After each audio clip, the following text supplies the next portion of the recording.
I'm back.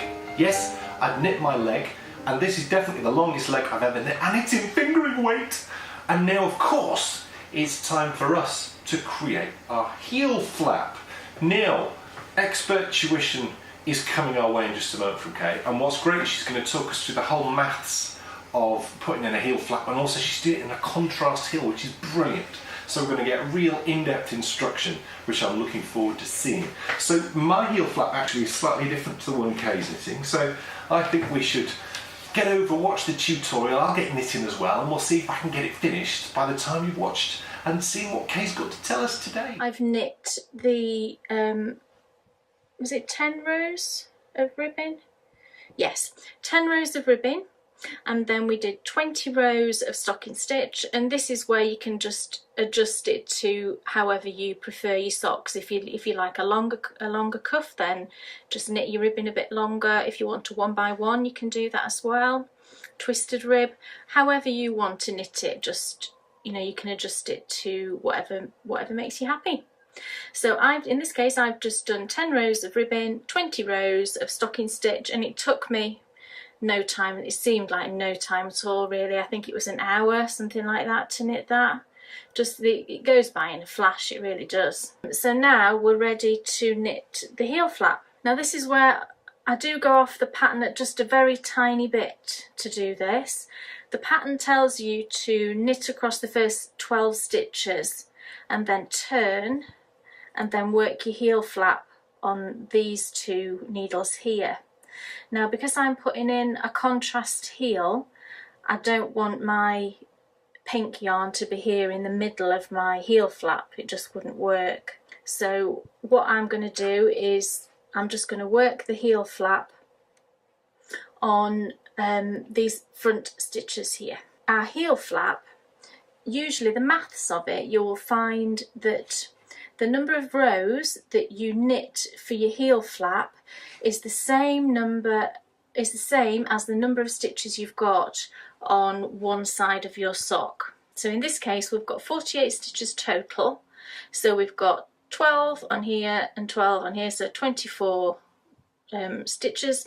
So we will do 24 rows of our heel flap. I was just thinking to see if I'd got the maths of that right, and I have 2, 4, 6, 8, 10, 12, yes. So we've got 24 stitches all together on the front of our sock, so we will knit 24 rows of a heel flap.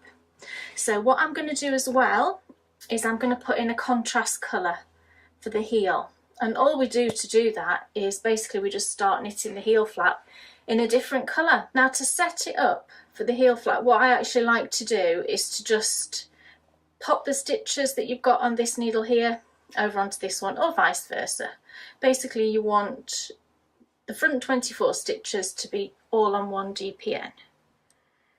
So I'm just transferring them purl-wise. All you do is you slip your stitches as if to purl.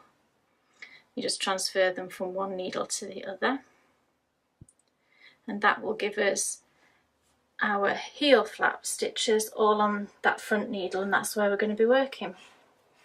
And the other 2 needles will just dangle there, you know, and be ready to come back to them once we've done our heel flap and turn.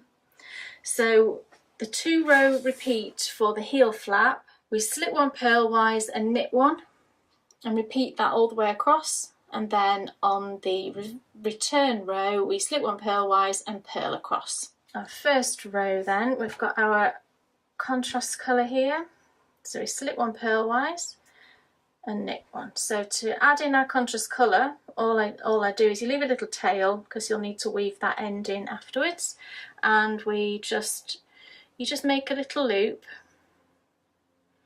hook it over your needle and start knitting. So that's your knit 1, slip 1, and make sure you don't knit with your tail end as well, that's easy to do. There we go. Knit, slip, knit, slip. And we just go all the way across, knitting 1, slipping 1, knitting 1, slipping 1, and you slip it as if to purl. Knit, slip. And what this does, the slip stitch, is it creates a thicker fabric. Because the yarn has a longer distance to travel, it creates like an extra little sort of cushiony background to the heel flap and makes it a bit more hard wearing than just a standard stocking stitch heel. Okay, so we've got to the end and then we turn. So it's like we're knitting flat now effectively. You're not knitting in the round at the moment, you're just knitting flat. So that's one row done. What I do is I have a little clicker. So one row, and then our purl row is you always slip the first stitch of both your knit and your purl rows. So slip that stitch and then just purl across.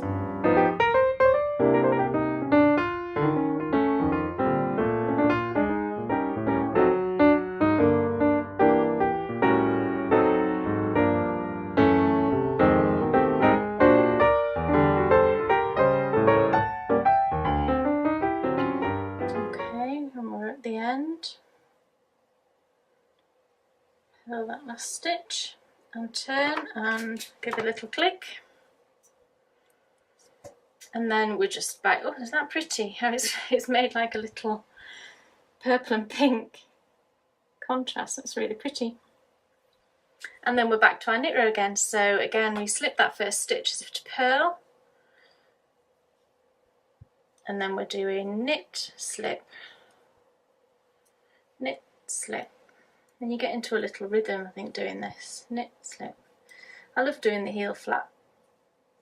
And I think it's just because I love that little sort of rhythm of knitting and slipping. It's very sort of therapeutic, I think. And super quick because you're not knitting all the stitches. The knit row, I think, goes really quick.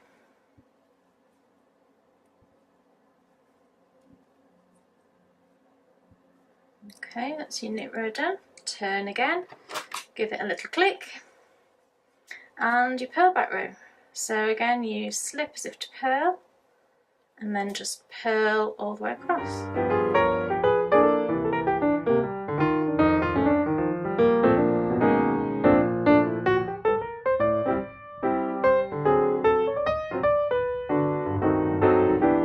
Okay, we're almost to the end. So this is row 4, and we just carry on doing those 2 rows until, just your little click, carry on doing those 2 rows until we've done 24 rows. Well, victory is mine, but that was a challenge, a real challenge actually. I think it harks back definitely to my first DPN heel flap, and it's working up from here that I really do find tricky. I've just got to take it really steady. A positive challenge, absolutely positive challenge. You know, I'll say again how much I am enjoying knitting this sock, but thank goodness for that tutorial, because it's such a tricky thing, isn't it, getting the maths right, knitting the right length of flap. So now, of course, it's time for the heel turn, and I'll be back next week with that one. So I shall look forward to seeing you then. Thank you so much for watching.